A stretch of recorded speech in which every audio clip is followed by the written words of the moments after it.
Assalamualaikum warahmatullahi wabarakatuh. Salam satu hati SMK Bisa. Kali ini kita akan membahas sistem PJMFI. PJMFI di sini programnya fuel injection yang mengeluarkan adalah PP Astra Honda Motor Technical Service Division Technical Training. Kita lanjut untuk ke latar belakang. Kita akan jelaskan dulu, saya akan jelaskan dulu latar belakang. Ini adalah perubahan lingkungan saat ini semakin membahayakan kehidupan. Volume CO meningkat, ozon rusak, pemanasan global, peningkatan industri dan populasi kendaraan bermotor, tambah dengan peningkatan kadar CO dan kelangkaan sumber energi. Di sini tentunya ada kadar CO dan konsumsi energi dapat dikurangi dengan meningkatkan efisiensi bahan bakar. Yang dibutuhkan adalah teknologi yang efisien, bahan bakar, ramah lingkungan, yaitu sistem JMFI. Selanjutnya di sini apa sih Euro itu? Karena Euro adalah standar yang ditetapkan oleh negara-negara Uni Eropa berkaitan dengan regulasi ambang batas emisi gas buang untuk kendaraan bermotor. Seperti di sini emisi gas buang CO, karbon monoksida, HC, hidrokarbon, dan NOx, nitrogen oxide. Euro bukan merupakan suatu teknologi. Di sini adalah standarisasi untuk negara-negara Eropa. Selanjutnya di sini sejarah sistem JMFI. Di sini ada unit CX 500 Turbo.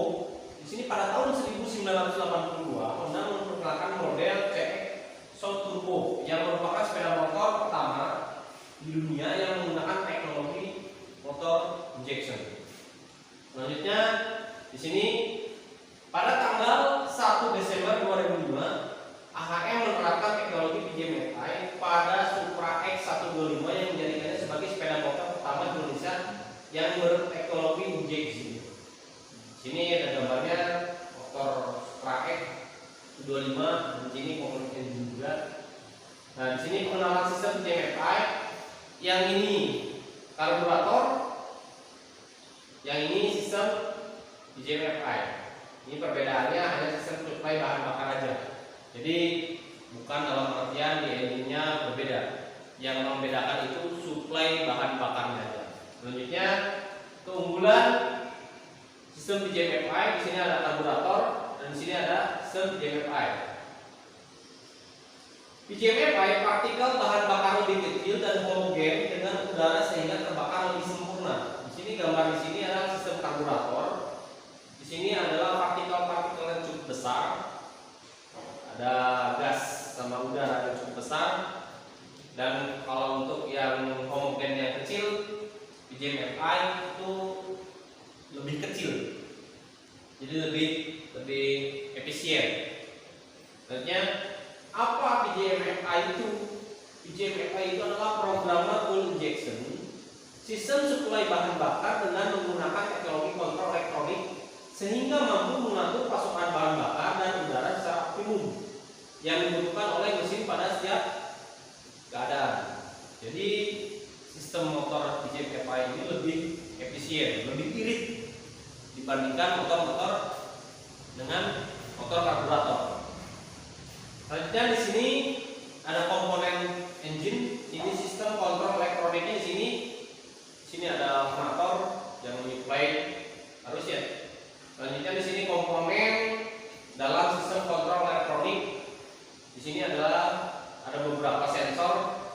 Di sini ada DLC, data link connector, ada sensor PP, throttle position, ada injektor, ada sensor O2, ada sensor ROT, sensor CKP dan SM atau engine control module. Selanjutnya di sini sistem PJMFI set diagnosis function atau fungsi diagnosis mandiri. Di sini sewaktu SM mendeteksi tanggapan yang tidak normal dari sistem PJMFI, maka lampu mil atau multifungsi indikator rem yang lampunya di sini itu akan berkedip sesuai dengan fungsi pendiagnosaan mandiri dari sistem agar dapat memberi informasi kepada pengendara. Jadi fungsinya di sini lampu itu memberi informasi informasi kepada si pengendara bahwa sensor tersebut itu mengalami kerusakan. Nah, sensor-sensor ini ada beberapa kedipan, di antaranya itu nanti kita akan bahas di sini. Ini bawahnya kunci kontak on selama 2 detik. Lampu mil di sini akan menginformasikan, di sini jedanya 2 detik. Dan selanjutnya ini akan mendeteksi kegagalan. Kalau seumpamanya sensornya 7 kedipan, berarti kita kontakkan posisi on. Selama 2 detik dia akan menyala. Sudah menyala, selanjutnya mendeteksi kode kegagalan. Ini di sini adalah sistem keadaan tidak normal. Yang ini sistem dalam keadaan normal. Selanjutnya di sini kode kedipan mil, jumlah kedipan dan kode kegagalan. Jumlah kedipannya itu satu itu MAF, MAP, manifold, solid pressure. Ada 7 kedipan di sini engine oil temperature atau EOP. EOP itu di unit motor gauge ya. Kalau di Vario 125, Vario 150 atau CB, CBR, di sini disebutnya engine column temperature atau CP. Fungsinya sama. Selanjutnya di sini 8 kedipan total position TP. Di sini buat akselerasi. 9 kedipan intake air temperatur IAT. 12 kedipan injektor, 21 kedipan O2 sensor, 29 kedipan adalah idle air control valve atau IACV, 33 kedipan di sini engine control module atau ECM, 52 kedipan track position sensor TKP, dan 54 kedipan adalah bak engine sensor. Selanjutnya kesimpulan dari penjelasan tadi. Sini keunggulan motor injeksi kelas dunia ada di motor Honda JP5.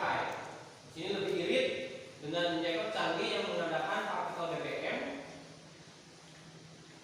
Di sini di dunia untuk pemakaian sempurna. Jadi partikel-partikel kecil ini terkecil di dunia. Sini garansi sistem BBM namanya 5 tahun atau 50.000 km. Perawatannya makin murah. Di sini teknologi MotoGP, Flow, teknologi injection, akselerasi responsif. Sini perawatannya servis murah, mudah, praktis dari semua ahas, dan 10.000 km bengkel umum. Maaf, ada 10.000 unit ya. Selanjutnya kode kerusakan sistem JPI di sini 7 kedipan yang tadi saya sebutkan. Ada 1 kedipan, 7 kedipan, 8 kedipan, 9 kedipan, 12 kedipan, 21 kedipan, 29 kedipan, 33 kedipan, dan 54 kedipan. Lampu mil multifungsi indikator berfungsi sebagai indikator kerusakan pada sistem JPI. Yang tadi saya sebutkan, lampu mil itu untuk menginformasikan masalah dari unit motor tersebut, sensornya bermasalah. Itu. Sini terdapat 2 jenis kedipan mil, yaitu kedipan pendek dan kedipan panjang. Kalau kedipan pendek hitungannya itu 0,3 detik dan kedipan panjang itu 1,3 detik. Di sini mil berkedip pendek berarti 1 hitungannya, dan mil berkedip panjang berarti hitungannya 10. Jika kedua atau lebih kode kegagalan terdeteksi, maka semua kode akan dikeluarkan secara berulang-ulang. Jadi masalah ada 7 kedipan dan 8 kedipan itu akan continue. 7 kedipan sensor apa, dan yang kedua kedipan yang lain itu akan menginformasikan lagi continue. Nah, di sini kedipan panjang yang hitungannya 1,3 detik itu hitungannya 10, hitungnya 1. Sini 0,3 detik durasinya. Yang ini 1,3 detik itu agak panjang, agak lama. Yang 0,3 detik itu hitungannya 1, kedipannya pendek. Nah, sini selanjutnya ketika kode kegagalan adalah 7 kedipan, kode kegagalan standar dengan berkedip pendek 7 kali. Berarti di sini berkedipnya 0,4 4 detik durasinya dengan hitungan 7 kali. 1, 2, 3, 4, 5, 6, 7 kali kedipan. Di sini contoh pembacaan kedipan mil yang terulang selama posisi kontak on. Ini jumlahnya ada 1, kode kegagalannya 7, jumlah kedipan milnya 7, pendek, kode kegagalannya 7, berarti 7 kali kedipan. 1, 2, 3, 4, 5, 6, 7. Durasinya di sini jeda dulu, baru berkedip lagi 7 kali lagi. 1, 2, 3, 4, 5, 6, 7. Selanjutnya seperti itu. Kita akan praktekkan dengan durasi 7 kedipan. Lanjut di sini ada jumlah kerusakannya 1 lagi dengan jumlah kode kegagalan 12. Di sini injektor 1 kedipan panjang dan 2 kedipan pendek. Berarti 1 kedipan panjang itu 1,3 detik dan kedipan pendek itu 0,3 detik. Berarti 1 panjang, 2 pendek. Di sini panjang 1,3. Selanjutnya disusul dengan kedipan pendek 0,3, 2 kali, berarti 12 kali kedipan. Selanjutnya di sini ada jumlah kerusakan 2, 7 dan 12. 7-nya kode kegagalannya 7 kali dengan durasinya 0,3 detik. 7 kali, 1, 2, 3, 4, 5, 6, 7. Dan yang kedua kode kegagalannya 12 kali, yaitu kedipannya panjang dengan durasi 1,3 detik, disusul dengan kedipan pendek 2 kali yang durasinya 0,3 detik. Selanjutnya, berdasarkan kode kegagalan, Anda dapat mempersempit analisa kerusakan kemungkinan terjadi. Kelainan bisa pada rangkaian atau sensor. Untuk mengidentifikasi, Anda harus memeriksa rangkaian dan komponen yang ditemukan bermasalah berdasarkan kode kegagalan. Maksud di sini kita hardware-nya kita periksa. Jadi kita kedipannya kelihatan, hardware-nya atau sensornya kita periksa dulu. Apa mungkin ini kena benturan rusak atau gimana? Kita buka dulu, periksa dulu. Sudah diperiksa tidak ada bermasalah, baru kita pasang kembali dan di-reset. ECM akan menyimpan kode kegagalan sesuai dengan jenis kerusakan yang dideteksi. Salah satu contoh 12 kedipan. 12 kedipan itu injektor yang tadi disebutkan. Walaupun sudah ada perbaikan atau penggantian sensor, ECM masih menyimpan kode kegagalan sebelumnya. Untuk menghilangkan atau menghapus memori yang tersimpan dalam ECM dengan prosedur reset, lihat prosedur penghapusan kode kegagalan pada ECM. Nanti kita akan praktekkan seperti apa. Nah, jadi kalau semuanya sensor yang sudah dilepas terus dipasang ulang, pasang kembali, pastinya gini, ECM ini masih menyimpan kode kerusakan terdeteksi. Jadi menyimpan kode kedipan sensor tersebut. Jadi kita periksa pakai HDS, kalau nggak pakai HDS kita pakai jam pengen. Sini pemeriksaan historik kode kegagalan dalam ECM atau engine control module. Apabila kerusakan pada sensor sudah diperbaiki, maka MIL tidak akan berkedip. Akan tetapi ECM masih merekam atau menyimpan data kode kegagalan yang terjadi sebelumnya. Bisa ketahui dengan cara memasangkan DLC short connector pada DLC. Kita akan praktekkan seperti apa sensor tersebut bisa menyimpan memori di ECM. Selanjutnya, di sini prosedur pemeriksaan. Di sini prosedur pemeriksaannya lepaskan koper sehingga DLC kelihatan. Ini warnanya merah. DLC data link connector. Nomor 2, pastikan kunci kontak pada posisi off. Jadi posisi off, kunci kontaknya pada posisi off sebelum dinyalakan. Nomor 3, lepaskan DLC cam penutup DLC. Yang merah ini cabut. Posisinya itu kalau yang B itu di bawah pijakan, kalau Vario 125 itu ada yang di depan, ada yang CBR itu yang di belakang jok. Ya. Selanjutnya hubungkan DLC atau data link konektor. Jadi seperti ini, nih data short konektor. Ini selanjutnya putar kunci kontak ke posisi on, histori kegagalan sensor yang disimpan di dalam ECM dapat dibaca. Yang tadi saya sebutkan, setelah dicabut sensornya dipasang ulang, ECM tetap akan menerima kode kegagalan atau kerusakan. Tapi di visualnya dengan kita pasangkan dulu DLC konektornya. Setelah dipasangkan DLC konektor, barulah ECM akan merespon atau memberitahukan ke lampu mil berkedip dengan limbah kerusakan sensornya. Di sini jika mendapat histori kegagalan yang disimpan di dalam ECM, maka mil berkedip untuk menunjukkan kode kegagalan. Di sini kalau sudah dipasangkan kunci kontak di on, kunci kontak on, konektor DLC atau data link konektor yang dipasangkan itu akan jeda dulu 2,5 detik. Setelah 2,2 detik barulah menginformasikan data kerusakan yang sensor kita cabut tadi. Nah, di sini jika tidak ada histori kegagalan yang disimpan ECM, maka mil akan menyala terus. Nah, kalau semuanya mil menyala terus, berarti kondisi motor atau kondisi semua sensor yang pada motor itu optimal, bagus. Ya. Sini catatannya, apabila ECM menyimpan kode kegagalan, maka sebaiknya dilakukan penghapusan atau reset ECM. Nanti kita akan buktikan untuk di praktek. Di sini selanjutnya prosedur penghapus kode kegagalan dalam engine control module atau ECM. Ini prosedurnya adalah satu, melepaskan koper sehingga DLC kelihatan. Kita buka dulu kopernya, di mana letak DLC konektornya. Sudah terbuka. Kedua, pastikan kunci kontak pada posisi off. Nah, kunci kontaknya posisi off dulu. Setelah off, nomor 3, lepaskan DLC cap atau penutup DLC. Kita buka tutupnya atau capnya.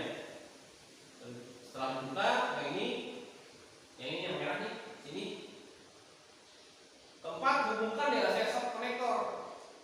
Kelima, putar kunci kontak ke posisi on. Setelah kita pasang DLC-nya atau soft connectornya ke soft connectornya, DLC-nya pasangkan. Setelah pasangkan, kunci kontaknya baru di on-kan. Jangan sekali-kali posisi kunci kontak on itu jumper line dipasang. Ini bermasalah artinya. Nah, di sini lanjutnya nomor 6, lepaskan DLC soft connector dan pasangkan kembali dalam waktu 5 detik. Keunggulannya motor Honda di sini, servis atau reset ECM atau hardware itu cukup dengan waktu di bawah 5 detik. Jadi servis motor itu cukup dengan di bawah waktu 5 detik. Nomor 7, di sini mil akan berkedip pendek secara terus menerus karena berhasil hapus kode kegagalan. Selanjutnya di sini putar kunci kontak pada posisi off, lepaskan DLC soft connector dan pasang kembali tutup DLC. Di sini gambarnya ada. Lebih jelasnya nanti kita akan praktekkan. Ini gambarnya ada ya. Selanjutnya, prosedur penghapusan kode kegagalan yang tidak berhasil. Proses penghapusan tidak berhasil jika DLC konektor tidak tersambung dalam waktu 5 detik. Jadi waktu pas pelepasan konektor, DLC konektor kita reset, kita copot. Setelah dicopot itu melebihi waktu 5 detik. 6 detik atau 7 detik kita pasang lagi, berarti kegagalan atau proses untuk penghapusannya itu tidak berhasil. Nah, di sini yang tadi saya sebutkan langkah nomor 6. Nah, lepaskan DLC konektor dan pasangkan kembali dalam waktu 5 detik. Nah, di sini kalau melebihi dari 5 detik berarti belum berhasil. Kita ulang lagi. Maka lampu indikator mil akan menyala terus, tidak berkedip. Dan di sini maka lampu indikator mil akan menyala terus tidak berkedip. Hal ini menunjukkan bahwa proses penghapusan tidak berhasil. Memori kerusakan masih tersimpan di ECM apabila kunci kontak diputar ke posisi off, kemudian diputar on lagi. Indikator FI akan berkedip sesuai dengan kode kegagalan yang masih tersimpan. Jadi yang tadi kita cabut, yang tadi kita copot sensornya injektor, kita copot, kode kegagalan itu 12 kelipan. Berarti kalau kita resetnya di atas 6 detik atau 5 detik itu kurang berhasil, harus diulangi. Di sini prosedur reset TP. Nah, di sini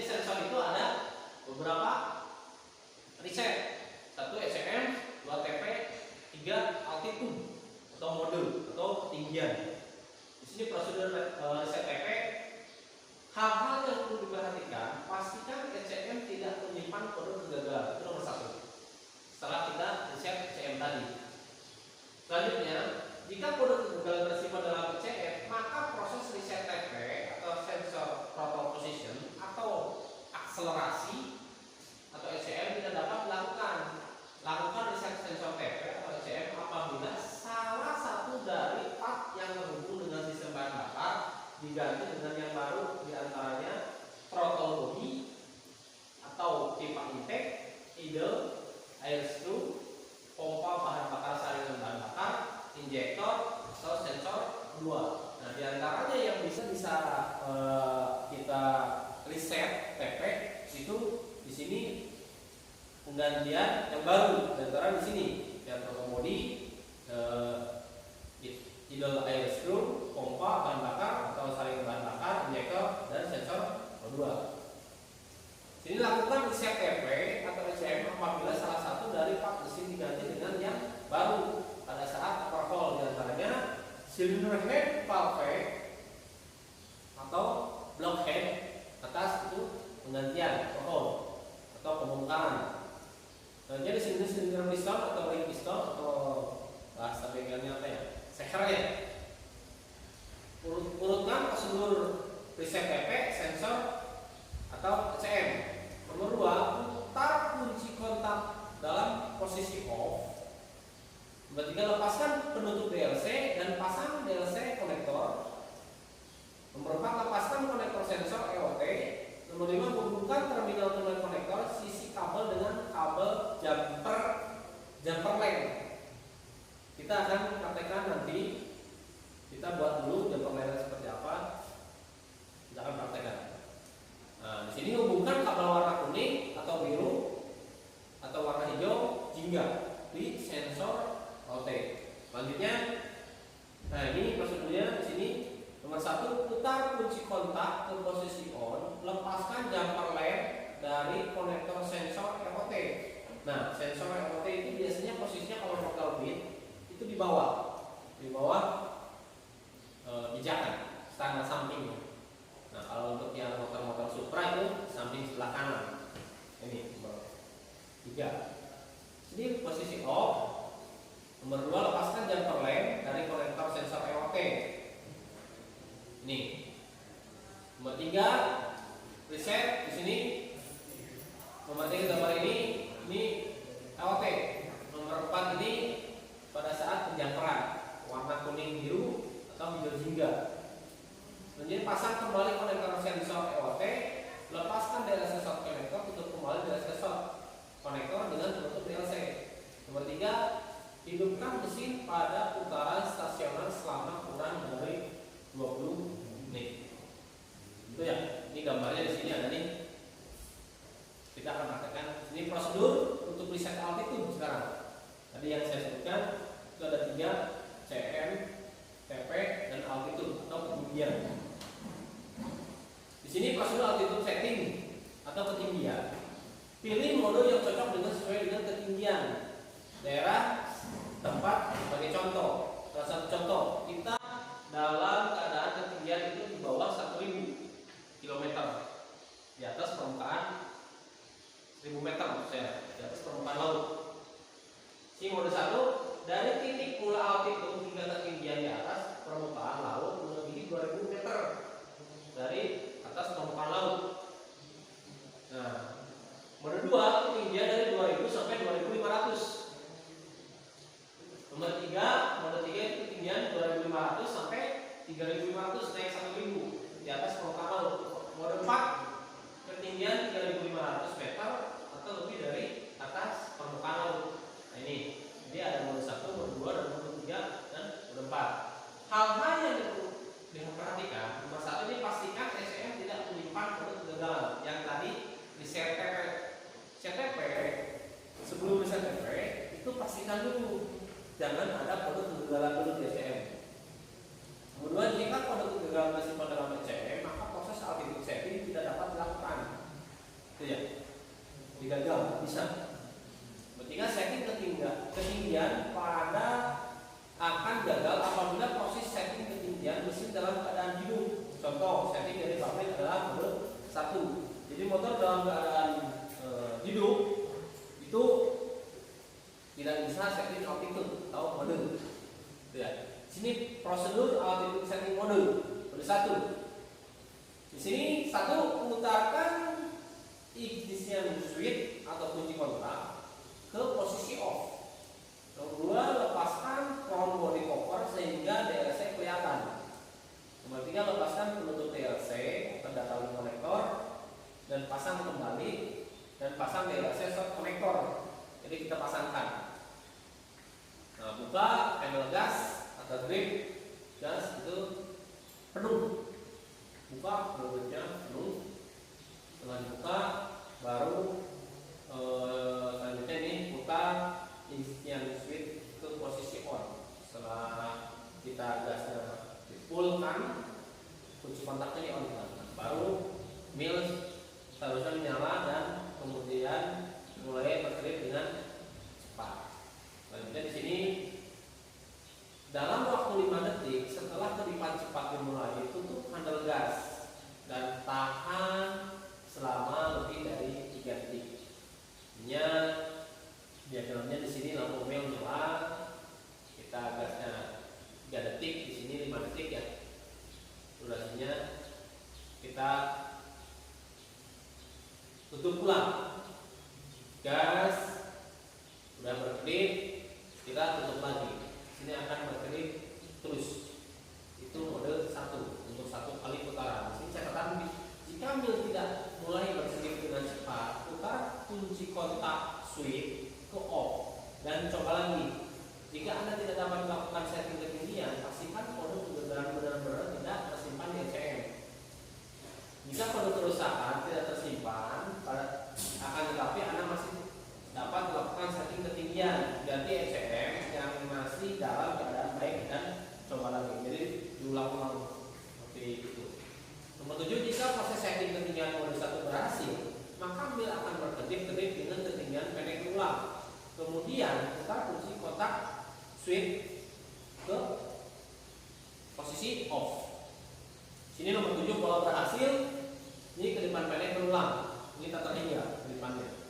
Itu kedipan pendek berarti durasinya itu 1,03. Ini proses, setelah proses setting altitude berhasil, langkah selanjutnya adalah mengatur putaran stasioner RPM. Itu kalau untuk yang tipe bebek automatic itu sekitar 1000, yang bebek 1400 plus minus 100, yang matic itu 1700 plus minus. Prosedur altitude setting mode 2, 3, 4 seperti tadi. Putar switch posisi off, lepaskan cover hingga DLC kelihatan, lepaskan penutup DLC atau cap atau penutup, dan pasang DLC short connector. Nomor 4, buka handle gas. Kita buka handle gas full dan tahan. Putar kunci kontak atau ignition switch posisi on. Nah, buka dan buka, kita lepas. Itu kalau mode 2 kita 2 kali. Tahan 1, pas, tahan lagi 2. Nih, mode 2. Ini buka, tahan, sini 4 kali, putar ke off. Mil harus menyala dan kemudian mulai bekerja dengan cepat. Kita akan praktekkan nanti di unit. Sini nomor 6, dalam waktu 5 detik setelah kedipan cepat mulai hentikan handle gas dengan cepat. Nah, kita gasnya buka, lepaskan, lepas.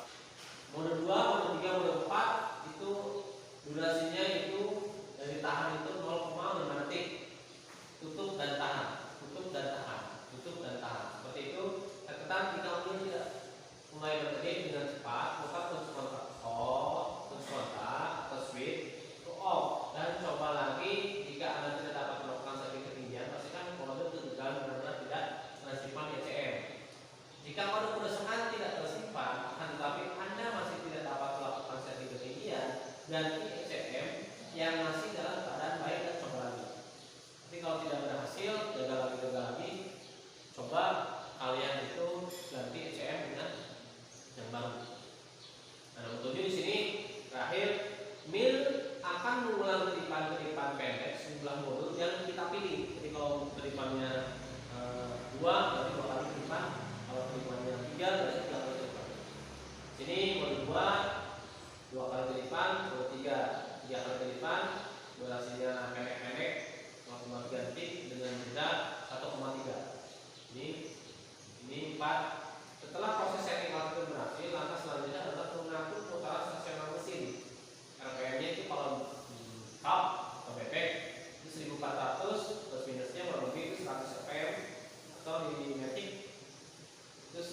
itu sudah sebenarnya 100 rpm. Catatannya di sini, jika mil mulai berkelip dengan perlahan selama proses setting ketinggian belum berhasil, putar kunci kontak off dan coba lagi. Kita coba lagi berulang-ulang. Jika jumlah ketipan mil dan angka berikutnya meningkat berbeda, putar kunci kontak off dan coba lagi. Terus kita coba berulang-ulang. Nah di sini udah dari awal saya menjelaskan dari mulai sejarahnya, apa itu PJMFI, kenapa harus ada di Euro 3 di bahan bakarnya, karena sistem PJMFI ini teknologi yang memang takhir. Ya. Jadi dari mulai tahun 2013 Honda ini mengeluarkan unit itu tidak ada unit yang sistem masih karburator atau konvensional. Sekarang dari 2014 ke sini sudah sistem injection atau PJMFI. Itu kita